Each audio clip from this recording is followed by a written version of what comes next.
Hello, I'm Bristol County Sheriff Tom Hodgson. My goal is to make the Bristol County Sheriff's Office the #1 correctional facility in the nation. We do this by providing comprehensive care and custody to our inmate population and ensuring that we contribute to the betterment of our county and our country. Administered by dedicated staff, our extensive programs are designed with these goals in mind so that we may reach our inmates just in time.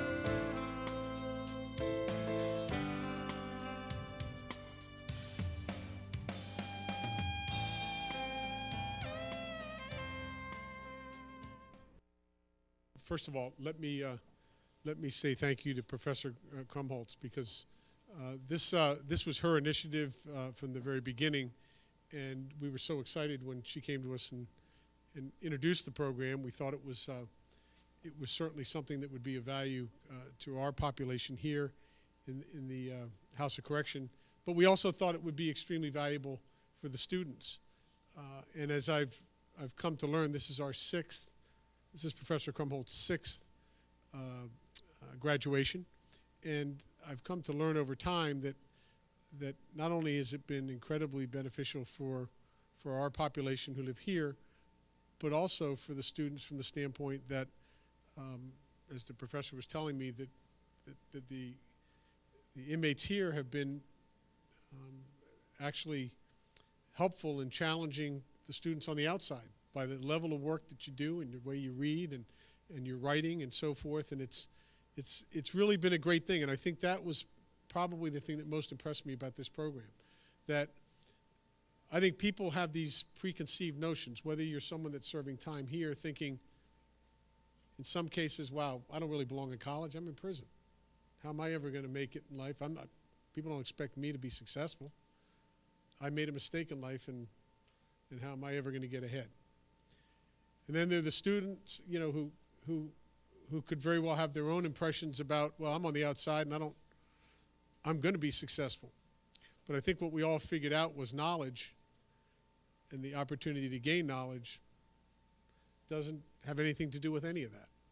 It has to do with an individual choice of wanting to better oneself. And it also has a lot to do with, and I think you found that out through the good work of the professor here, that it really doesn't make a difference of what paths we took in life at what point. It's that we're here together, helping one another and supporting one another in our efforts to be better at who we are and more knowledgeable in what we learn. So by every measure, this is a great success. And I wanted to be here tonight to say thank you to Professor Krumholtz and to the university for allowing this program to continue, but also to say thank you to each and every one of you who participated in this class, who believed in yourselves, in your ability to have a great future, and for believing in one another. Because when all's said and done in this world, that's what counts. That's what matters. So congratulations to each and every one of you on your successful graduation tonight, and I wish you great success going forward. Thank you, Professor.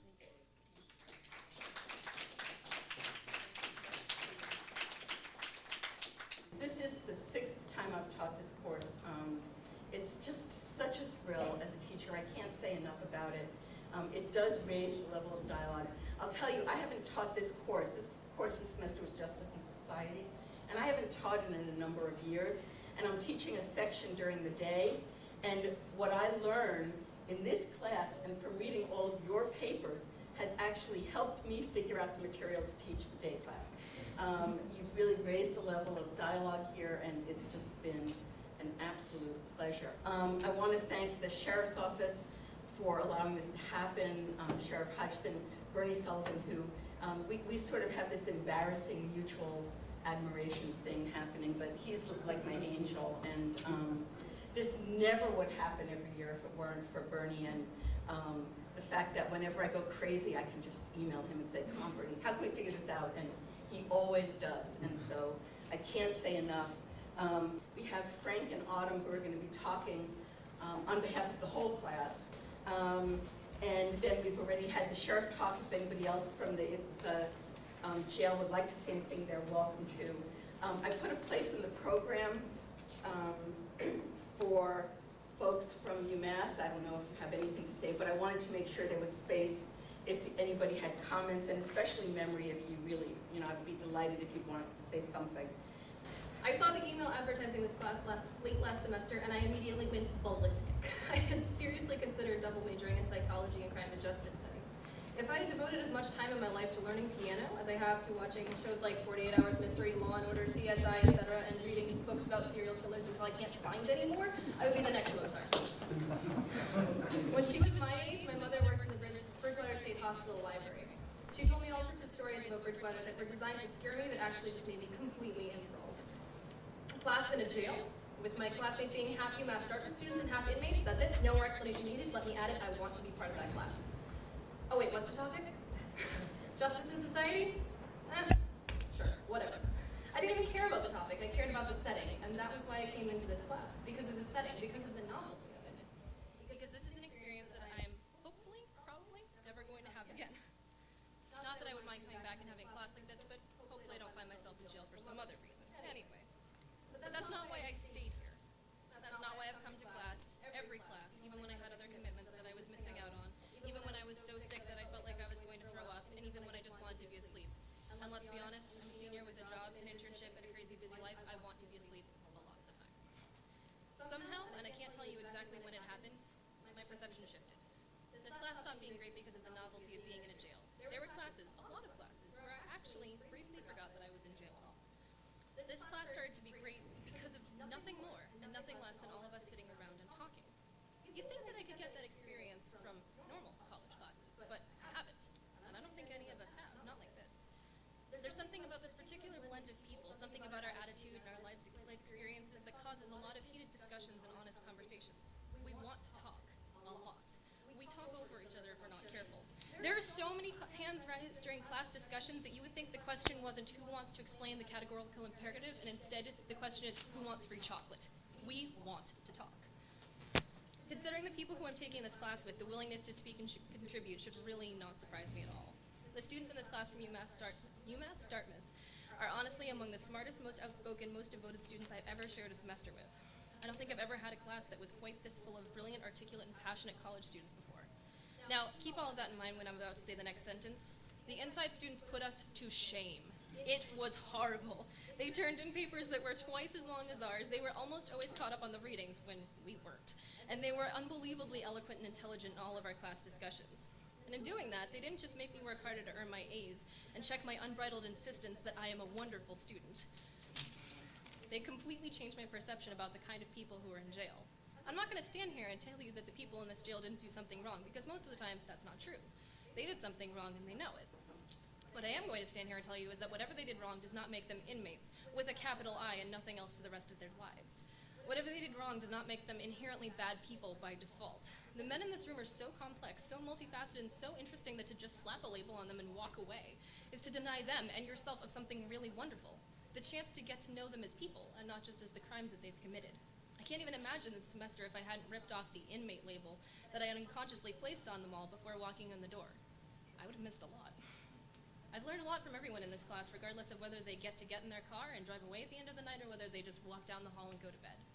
I've also learned a lot from the readings and the assignments and the paper and the work that's really not supposed to be fun, but sometimes is anyway.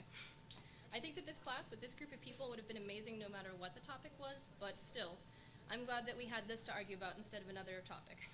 For the record, I'm no longer about the subject of justice in society. Being able to say all this to you is a big deal for me. It doesn't just represent the hour or so that it took for me to sit down and write this speech. It represents a transformation that took place over the course of this semester. One of the most common themes that I've heard recently from inside and outside students alike is that there have been a lot of internal transformations this semester. I don't think anyone is going to walk away from this class untouched. I don't think anyone is quite the same person that they were before this class began. And what's more, I don't think anybody minds. It's hard to explain this to the people who haven't been with us in these meetings the entire time, and the people who have been with us the entire time don't need it explained because they know. The best way that I think I can explain it is that people came to this class to fill requirements, to have a new experience, for the novelty of it, because it would look good on paper, because they wanted something to do, or because their family members wanted them to.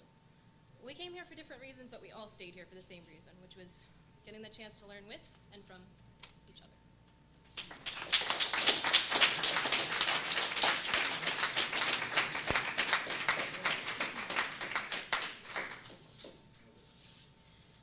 I should have went first. It's kind of a hard act to follow. I was kind of hoping for the podium, but I guess I can do without it. My name's Frank.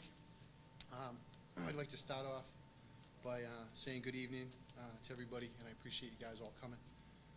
Ladies and gentlemen, esteemed members of the press, first off, I'd like to thank the distinguished guests from the UMass Dartmouth and the administrative representatives from the jail. Without the combined efforts of both groups and the dedication of Professor K, this program would not be possible. I'd like to express my heartfelt gratitude to my fellow students for the honor of addressing you tonight. This goes back to the reason why I'm here now. During my senior year in high school, Cardinal Spelman High in 1990, before most of the outside students were even born, there was a little bit of a financial difficulty in my family, and my father was forced to make a choice, and the choice was to ask me if I wanted to go to, he could only afford one thing. It was either afford me going to college or my sister continuing on in private school. So without any kind of hesitation, I replied that I thought my sister should stay in school. I've never regretted that decision, and I'm proud to say that my little sister graduated from Spelman and was given a full scholarship to Bridgewater State. She got a degree and then went on to nursing school. She is currently a cardiac nurse and has two beautiful little girls. For the longest time, I thought that that was the reason I never went on to higher learning. This happens to be part of it. The other part of it was an underlying fear that I would not be able to do the work. With this trepidation, I was unsure if I should even apply for this program. Obviously, I did. On the way to our first joint session, I was nervous to say the least. Upon entering, I noticed that the outside students were just as anxious. Imagine my great relief when I was welcomed by the three closest outside students, Diz, Alicia, and Jasmine, warmly and like an equal. During the following weeks, I realized that I had a lot in common with the students half my age. Those interests include music, movies, literature, and of course an eagerness to learn. As the two groups got to know each other and exchanged ideas, it started a process of fusion, a blending together of people from two different realities. Once combined, it became a composite or alloy that is stronger than either of the ingredients were individually. People from both sides of the tracks, people from different economic and social levels, and a wide age range. This diversity in actuality made the group a far more productive one. Being a 40-year-old man, it amazed me what I was able to learn from an 18-year-old student. I'm sure that the outside students gained valuable insight from us as well. The Monday nights that I've spent here with all of you have been the most enjoyable nights that I've had in a very long time. This uplifting experience transported me outside the walls, figuratively, of course. That wasn't an escape attempt. It gave me a sense of freedom that happens to be very rare in this place. This program is like an oasis in my desert prison, a welcome sight to a weary traveler, a place where your body and mind can be refreshed. If it was within my power, I would expand this program as much as possible, and I give it my highest recommendation to any inmate or UMass student. This program is sure to give each participant a unique viewpoint on the subject matter and be something that they will remember for the rest of their lives. This overwhelmingly positive experience has made me nostalgic for my old school days. This bright light of academic achievement can easily turn into a beacon of intellectual enlightenment. Like a lighthouse, this can show me the way to achieve a dream of attaining a degree. I was recently granted parole, and upon release, I intend to search out and inquire grants and funding. Any help with this endeavor would be greatly appreciated. Lastly, I'd like to thank the witty, intelligent, and caring students from UMass, whose warm comradeship and open-mindedness was essential. They treated us like people, not like numbers, looking